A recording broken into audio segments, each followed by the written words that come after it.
یہ تیسری بات بھی غلط ہے، نہ تو اس رات میں قرآن نازل ہوا اور نہ اس رات میں فیصلے ہوتے ہیں۔ چوتھی چیز کہ کیا اس رات کی میں عبادت کی کوئی فضیلت ہے سرے سے یا نہیں ہے، یہ ایک علمی مسئلہ ہے۔ تو اس بارے میں خوب اچھی طرح سمجھ لیں کہ اس بارے میں جتنی بھی احادیث ہیں جو اس رات کی فضیلت کے بارے میں ہیں کہ بنو کلب کی بکریوں کے برابر مغفرت ہوتی ہے اور بکریوں کے بالوں کے برابر، اور یا جو بھی اس بارے میں روایات ہیں کہ سب کی بخشش ہو جاتی ہے سوائے اس شخص کے جو کسی کے دل میں کینہ رکھتا ہے، تو یہ جتنی اس رات کی فضیلت میں احادیث ہیں، تو ایک بات تو خوب اچھی طرح سمجھ لیں، اس پر تمام محدثین کا، جہاں تک میں نے دیکھا ہے، تمام محدثین کا اتفاق ہے کہ اس کی فضیلت میں صحیح حدیث ایک بھی نہیں ہے۔ اس رات کی فضیلت میں ایک بھی صحیح حدیث موجود نہیں ہے، لیکن ضعیف روایتیں اتنی کثرت سے ہیں کہ ایک الگ محدثین کا اصول ہے کہ جب ضعیف روایتیں کی سندیں زیادہ ہو جائیں تو وہ حسن بن جاتی ہے، یعنی قابل قبول ہو جاتی ہے وہ، کیونکہ بہت ساری کمزور چیزیں مل کے اس میں کچھ قوت پیدا کر دیتی ہیں۔ تو اب جن علماء نے احادیث کے ضعف کی طرف دیکھا کہ ایک بھی صحیح روایت نہیں ہے، انہوں نے اس رات کا بالکلیہ انکار کر دیا کہ اس رات کی سرے سے کوئی فضیلت نہیں ہے۔ لیکن جن علماء نے اصول حدیث کی طرف دیکھا اور فقہ کے ایک اصول کی طرف دیکھا کہ کثرت روایات درجہ حسن تک پہنچ جاتی ہیں، ضعیف روایات، تو انہوں نے کہا کہ بالکل اس رات کی فضیلت کا انکار ہی سرے سے کر دینا یہ غلط ہے۔ تو جمہور اس طرف گئے ہیں کہ اس رات کی فضیلت کا بالکلیہ انکار کر دینا یا اس کی عبادت کی فضیلت کا بالکلیہ انکار کر دینا یہ ٹھیک نہیں ہے، لیکن کچھ علماء، وہ بھی بڑے محقق علماء ہیں، وہ اس طرف گئے ہیں کہ اس رات کی سرے سے کوئی فضیلت اسلام میں ہے ہی نہیں۔ اب میں دونوں طرف کے علماء کا کچھ تھوڑا سا تجزیہ پیش کرتا ہوں۔ تو جو علماء یہ کہتے ہیں کہ اس رات کی فضیلت ہے اور فضیلت میں کثرت سے روایات ہیں اور اس میں بڑے بڑے علماء داخل ہیں، امام شافعی رحمہ اللہ تعالی جیسے مجتہد بھی ہیں جو اس رات کی فضیلت کے قائل ہیں، باقی ائمہ سے مجھے جو ہے نا امام ابو حنیفہ سے کچھ نہیں ملا اس رات کی فضیلت کے بارے میں، اور امام احمد ابن حنبل سے بھی مختلف روایات ملی ہیں، اس لیے میں جزم سے کسی اور امام کے بارے میں نہیں کہہ سکتا، لیکن امام شافعی سے بہرحال اس کی فضیلت صراحتاً منقول ہے، اگرچہ انہوں نے بھی اعتراف کیا ہے کہ اس کی روایات کے بارے میں جتنی اس بارے میں روایات ہیں وہ ضعیف ہیں، لیکن وہی ایک اصول ہے کہ جب ضعیف روایات بہت کثرت سے ہوتی ہیں تو درجہ حسن تک پہنچ جاتی ہیں۔ تو اس اصول کے تحت جمہور اس کے قائل ہیں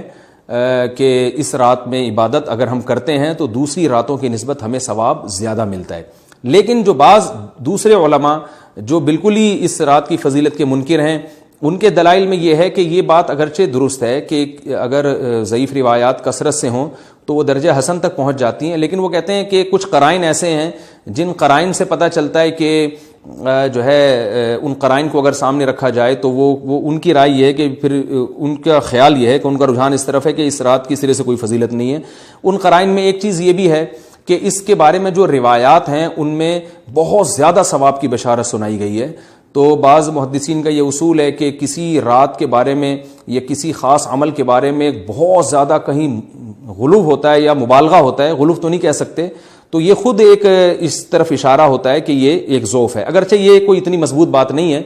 لیکن بہرحال جو علماء اس کی فضیلت کے بالکل منکر ہیں ان کی ایک دلیل میں آپ کے سامنے پیش کر رہا ہوں۔ دوسری بات یہ ہے کہ جو علماء اس کی فضیلت کے بالکل بھی قائل نہیں ہیں، ان کی ایک بڑی دلیل یہ بھی ہے، جن میں ہمارے شیخ حضرت مفتی رشید احمد صاحب رحمہ اللہ تعالیٰ بھی تھے، اگرچہ انہوں نے اس بارے میں کوئی صراحتاً فتویٰ نہیں دیا، لیکن وہ یہ اشکال ظاہر کیا کرتے تھے کہ شریعت میں جب بھی کسی وقت کی یا کسی خاص رات کی کوئی فضیلت آتی ہے تو اللہ تعالیٰ اس کو جو ہے وہ اس کا صحیح ٹائم نہیں بتاتے بلکہ اس میں اختلاف ڈال دیتے ہیں۔ اس کی مثال ایسے جیسے جمعے کے دن حدیث میں آتا ہے کہ ایک وقت جمعے میں ایسا آتا ہے جس میں دعا لازمی قبول ہوتی ہے، اب ظاہر ہے وہ بڑا فضیلت کا وقت ہے، تو وہ وقت ہمیں متعین طور پہ بتایا نہیں گیا ہے، اس لیے علماء کا اس میں اختلاف ہوا، بعض نے کہا عصر کے بعد، بعض نے کہا کہ 2 خطبوں کے درمیان۔ لیلۃ القدر کو دیکھ لیں، لیلۃ القدر کی فضیلت میں قرآن بھی ہے، بہت ساری احادیث ہیں، لیکن لیلۃ القدر کی رات ہے کون سی یہ اللہ نے اس میں ابہام ڈال دیا۔ طاق راتوں میں 21 بھی ہو سکتی ہے، 23 بھی ہو سکتی ہے، بعض بلکہ حدیث سے 22ویں رات کا بھی ہونا ثابت ہے، زیادہ امکان 27ویں رات کا ہوتا ہے، تو وہ متعین نہیں ہے۔ تو جو علماء کہتے ہیں اس کی سرے سے کوئی فضیلت ہی نہیں ہے، ان کا رجحان وہ ان کی ایک یوں سمجھیں کہ دلیل تو نہیں لیکن ایک استئناس کہتے ہیں اس کو، کہ اس سے ان کے اس نظریے کو تقویت ملتی ہے کہ اگر یہ اس کی اتنی زیادہ فضیلت ہے تو اس کی تعیین میں اختلاف بالکل بھی نہیں ہے. تو یہ وہ کہتے ہیں کہ یہ مزاج شریعت کے خلاف ہے. اور تعیین میں اختلاف ہوتا کیوں ہے؟ علماء نے یہ بیان کیا اگر لیلۃ القدر کو متعین طور پہ بیان کر دیا جاتا نا کہ یہی لیلۃ القدر ہے تو بہت ساری اس میں جو ہے نا حکمتیں فوت ہو جاتی، جن میں ایک یہ بھی کہ اس رات میں جہاں عبادت کا ثواب بہت ہے گناہ کا عذاب بھی بہت ہے. پھر اگر اس رات میں کوئی گناہ کرتا تو وہ اللہ کے عذاب سے نہ بچ پاتا، کیونکہ وہ اللہ متعین کر دیا کہ یہ لیلۃ القدر ہے، تو کیسے تم اس میں گناہ کر رہے ہو؟ اب معاملہ اللہ نے مبہم رکھ دیا کہ بھئی یہ بھی ہو سکتی ہے تو اگلے دن بھی ہو سکتی ہے. اور ایک فائدہ یہ بھی اس میں رکھا متعین نہ کرنے میں کہ لیلۃ القدر انہی کو ملے جو تلاش کریں، جو پورا عشرہ جاگیں گے ان کو لیلۃ القدر ملے گی. اگر اللہ اسپیسیفک دن بتا دیتا کہ 21ویں ہے، 23ویں ہے یا 25ویں ہے یا 22ویں ہے تو بہت سارے لوگوں کو لیلۃ القدر مل جاتی. تو اللہ نے جو مبہم رکھا ہے نا، تو ایک رات کی فضیلت اللہ نے بڑھا دی مگر اس کی تعیین میں ابہام پیدا کر دیا تاکہ جو پورا عشرہ جاگے گا اسی کو لیلۃ القدر ملے گی، اس کے علاوہ ہر آدمی کو نہ ملے. وہ ایک اللہ کی ایک حکمت ہو سکتی ہے اس میں. تو یہ دو حکمتیں ہیں کہ اس میں گناہ اگر کوئی کرے تو اس پر عذاب نہ آ جائے، کیونکہ اگر متعین کر دیا جائے گا تو پھر گناہ کیسے تم کر رہے ہو اس رات میں. تو اللہ نے اس میں بھی ابہام پیدا کر دیا. جو گناہ کرنے والا ہے اگرچہ وہ بڑا گناہ گار ہے اس رات میں، چاہے وہ رمضان کا آخری عشرے میں کسی رات میں بھی گناہ کرتا ہے، لیکن کم از کم اتنا عذر تو ہے کہ اس کو کیا پتا تھا کہ یہ آج لیلۃ القدر ہوگی. تو جو 15 شعبان کی رات ہے اس کی بہت زیادہ فضیلت ہے. تو پھر یہ رات کو متعین کیوں کر دیا گیا؟ یہ ان علماء کی دلیل میں بیان کر رہا ہوں جو اس کی فضیلت کے بالکل بھی قائل نہیں ہے. لیکن بہرحال حقیقت یہ ہے کہ جمہور علماء اس کی فضیلت کے قائل ہیں، کیونکہ یہ جو میں نے دلائل دیے کہ وہ علماء جو اس کی فضیلت کے سرے سے منکر ہیں ان کے یہ دلائل کو ہم دلیل نہیں کہیں گے بلکہ استئناس کہیں گے. کہ استئناس کہتے ہیں کہ ایک چیز استدلال نہیں ہے بلکہ ان اپنے نظریے کی تقویت کے طور پر ایک چیز کو پیش کر دینا جس سے یہ لگتا ہو کہ واقعی یہ صحیح کہہ رہے ہیں. اس کو استئناس کہتے ہیں، میں جو آسان لفظوں میں سمجھانے کی کوشش کر رہا ہوں. اور ایک استدلال کہتے ہیں کہ ایک ریسرچ کو، ایک پوری تحقیق کو. تو جمہور کا مذہب ایک اصول پر مبنی ہے کہ بھئی اتنی ساری روایات ہیں اور ضعیف ہیں، ان میں ٹھیک ہے کچھ موضوع بھی ہیں لیکن بہت ساری ایسی ہیں جو موضوع بھی نہیں ہیں. تو ضعیف روایات ہیں جب اتنی کثرت سے ہیں اور اس میں ہے بھی عبادت کا تذکرہ تو عبادت کرنے میں کوئی حرج بھی نہیں ہے. تو لہذا انہوں نے اس کو جو ہے نا اس کو دلیل بنایا ہے اور اصول کے لحاظ سے یہ بات درست ہے. تو اس اصول کو اگر کوئی فالو کرنا چاہے تو اس رات کی عبادت اس کے لیے بالکل ٹھیک ہے اور اللہ کی رحمت سے امید ہے کہ اس میں اس کو ثواب زیادہ ملے گا.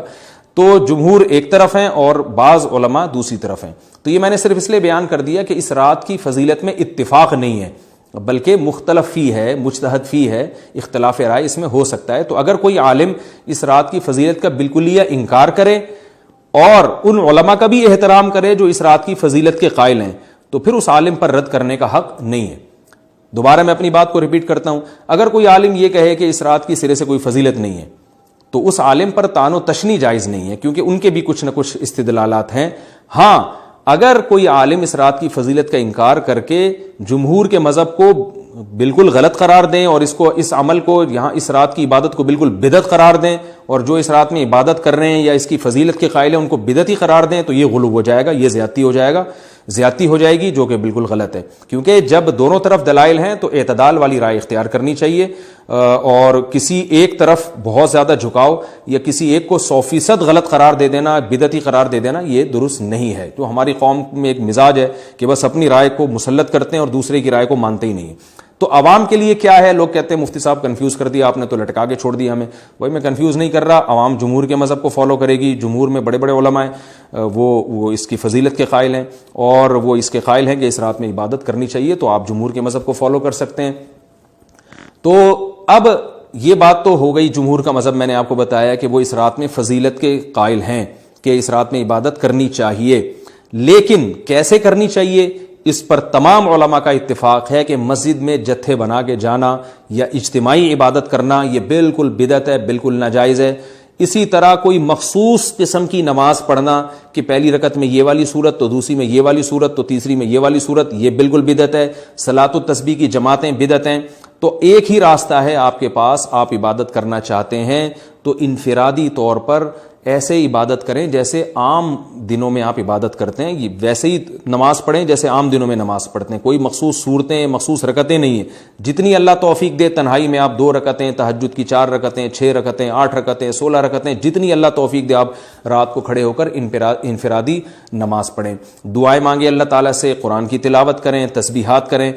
جتھے نہ بنائیں مسجد میں, چراغاں نہ کریں, بتیاں نہ لگائیں, قبرستانوں پہ رش نہ کریں. یہ سب ناجائز اور سب حرام ہے, گناہ ہے, اس کا اسلام میں کوئی تصور نہیں. کرنا ہے تو صرف ایک کام آپ کر سکتے ہیں کہ صرف عبادت کریں, اور اللہ کی رحمت سے امید کی جا سکتی ہے کہ اللہ تعالیٰ اس رات میں آپ کو عبادت کا دوسری راتوں کی نسبت ثواب عطا فرمائے گا. کیونکہ آپ اگر جمہور علماء کو فالو کر رہے ہیں تو ہمیں یعنی جن کے پاس علم نہیں ہے تو ان کو علماء ہی کو فالو کرنے کا اللہ نے حکم دیا ہے. تو آپ جمہور علماء کی رائے پر عمل کرتے ہوئے اگر عبادت کرنا چاہیں تو اللہ کی رحمت سے امید ہے کہ انشاءاللہ آپ کو ثواب ملے گا. لیکن عبادت کا کوئی مخصوص طریقہ ہرگز نہیں ہے.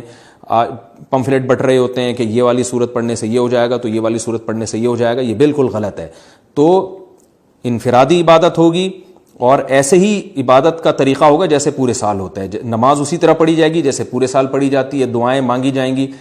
اپنے طور پر اجتماعی سطح پہ کوئی عمل نہ کیا جائے. اللہ تعالیٰ سے دعا ہے کہ اللہ تعالیٰ ہمیں سمجھنے کی, عمل کرنے کی توفیق عطا فرمائے. Thanks for watching. Don't forget to like, comment, share and subscribe to Mufti Tariq Masood Speeches channel.